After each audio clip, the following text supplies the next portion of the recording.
Salut à toi, moi c'est Jabi Amara. Bienvenue dans cette nouvelle vidéo. Aujourd'hui, on va voir un aspect réseau très important de AWS Cloud, le cloud d'Amazon.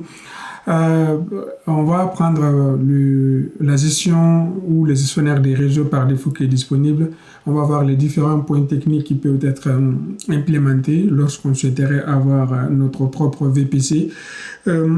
En quelque sorte, globalement, est-ce que de quelle manière où on arrive à se connecter directement à nos instances SCD qui sont créées, quelles sont les différentes techniques derrière et comment est-ce que c'est possible en fait qu'on arrive à se connecter à nos instances sans pour autant se soucier de leur mise en réseau. Or, dans notre domaine, tout le monde sait l'implémentation d'un serveur derrière, il faut configurer les réseaux, si possible les différents filtrages pour sa sécurité, l'exposer sur Internet.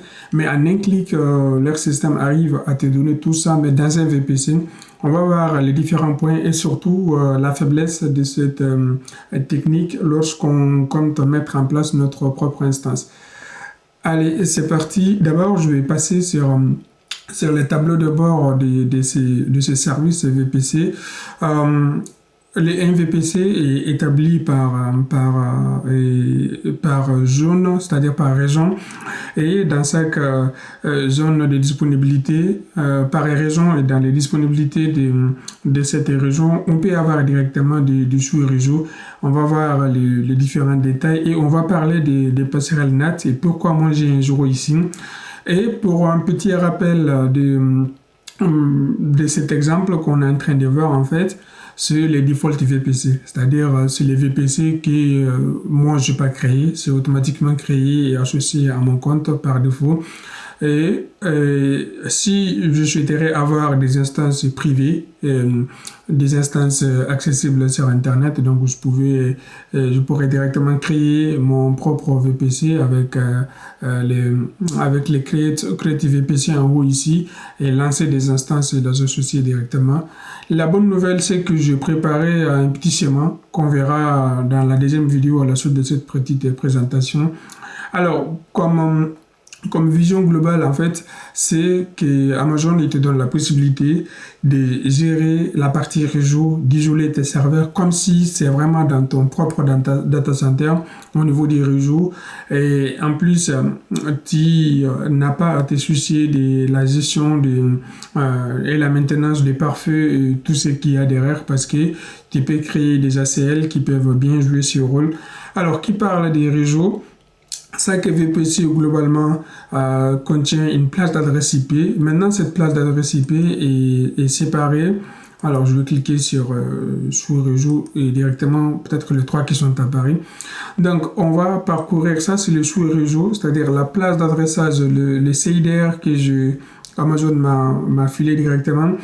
Et ils m'ont donné rapidement trois sous-réseaux. Et c'est quoi la particularité de ces trois sous-réseaux? Pourquoi trois sous-réseaux? En fait, il faut continuer pour comprendre. Ils ont directement attribué chaque sous-réseau dans une zone de disponibilité dans la même région. C'est-à-dire à Paris, j'ai bien choisi Paris, ouais, c'est ça. Donc, en fait, aussi, chaque zone de disponibilité, chaque sous-réseau a une table de routage de sortie. C'est au niveau de ces différentes tables de routage de sortie qu'on va définir les directions à prendre pour nos différents trafics. Une particularité ou une grosse différence entre les deux types réseau privé ou réseau public. Derrière, en fait, ils ont tous ces places de subnet, c'est des places privées. Voilà, c'est des places privées. Maintenant, la distinction entre un subnet privé et un subnet public, en fait, ça se joue au niveau de la table de routage ou précisément au niveau de la gestion où on dira de diriger les trafics vers Internet ou de les diriger de ne pas du tout diriger, de rester en local. Et ça, lorsqu'on n'associe pas un service, une instance EC2 ou peu importe les services derrière, lorsqu'on ne l'associe pas une porte de sortie vers les gateways, Et donc, c'est directement un private. Pour sortir éventuellement pour les mises à jour, il faut sortir par une instance dédiée qui est un passerelle de sortie, un NAT, qui va permettre de faire les mappings entre les IP privés et la sortie vers une adresse IP publique. C'est les mêmes fonctionnements basiques que NAT qu'on peut avoir à la sortie de notre infra dans un data center géré en local, quoi. Donc c'est à peu près les mêmes configurations. Donc pour aller plus en détail après cette présentation, je vais prendre un subnet. Et ce subnet-là, on va voir la table de routage qui lui est associée et toutes les descriptions qu'il peut y avoir derrière. Je pense que j'ai une instance SE2 derrière ce subnet. Donc ça, c'est l'ID de mon VPC. Ne vous inquiétez pas, c'est un VPC que je vais supprimer tout de suite. Donc c'est un VPC en privé. La zone, donc tous ces champs descriptifs et la table de routage associée. Là où c'est assez important, là où on peut avoir la faiblesse d'un VPC privé, un VPC default qui est donné par AWS, en fait, c'est la gestion du trafic. Vraiment, on voit que tout est hello, donc c'est vraiment porte ouverte. Donc niveau sécurité, on a pas mal de choses à faire lorsqu'on compte garder ces fonctionnements-là. Donc tout est hello. Bon, il y a un DNS derrière même. Et ça veut dire que là, la source, c'est un wildcard complètement pour dire toute adresse IP, que ce soit en rentrant ou en sortant. Donc, c'est pratiquement la faiblesse d'un VPC default.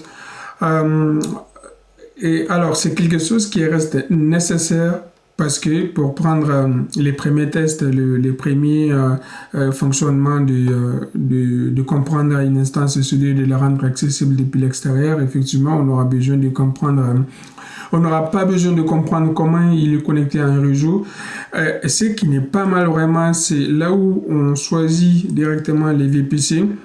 En fait, Amazon nous donne une vision graphique qui n'est pas du tout mal. En fait, il te donne les subnets, c'est-à-dire ça c'est la plage. Ils ont séparé, ils ont complètement partagé les plages sans chevauchement. Pour ça, il y a une règle à faire. Je pense que vous l'aurez dit, l'avoir quelque part, la taille des masques variables pour avoir les réseaux exploitables. Et dans chaque plage, il faut faire -5. Lorsqu'on veut avoir un nombre de...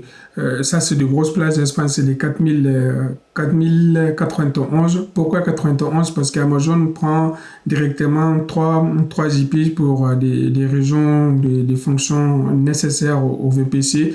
On ne va pas rentrer dans ce détail. Alors, ça revient directement à ce qu'on a dit. Donc, toutes les instances SED ou peu importe les services qui seront dans ces VPC, tant qu'on fait rien, donc ils seront directement associés à une sortie Internet Gateway. Donc, et ça se dit que là, maintenant, toutes nos instances qui sont là par défaut, ce seront des instances qui vont être publiques.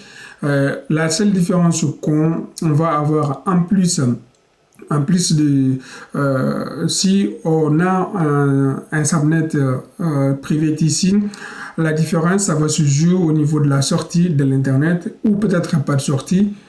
Pourquoi pas de sortie ici? On veut complètement isoler quelque chose, de ne pas même temporairement faire des mises à jour sur internet, mais et qu'on aimerait accès, en fait on pouvait faire un rebond sur une instance dans un privé, vu que toutes les instances ils se communiquent en local, donc c'est comme si c'est ton réseau privé que tu vas gérer.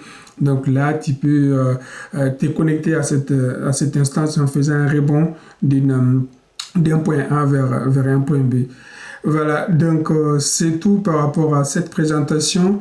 J'aimerais reculer beaucoup mieux pour avoir mon instance et de vous montrer directement là où il est hébergé directement. Bon, c'est une instance de test, je l'ai créé il y a quelques minutes. On va voir qu'il communique via l'internet directement à partir de notre VPC. Bon, je peux le cliquer pour aller voir directement au VPC avec l'ID, mais normalement dans cette ligne on aurait pu avoir aussi. Donc ça c'est le default VPC qu'on vient d'avoir. Il y a une adresse IP publique, donc il va sortir par un gateway public gateway. Il n'a pas besoin de passer par un mapping des NAT pour aller sur Internet, tout ça, parce que c'est dans un subnet public. Voilà, on va aller beaucoup plus en détail par rapport à ces fonctionnements-là dans la vidéo suivante.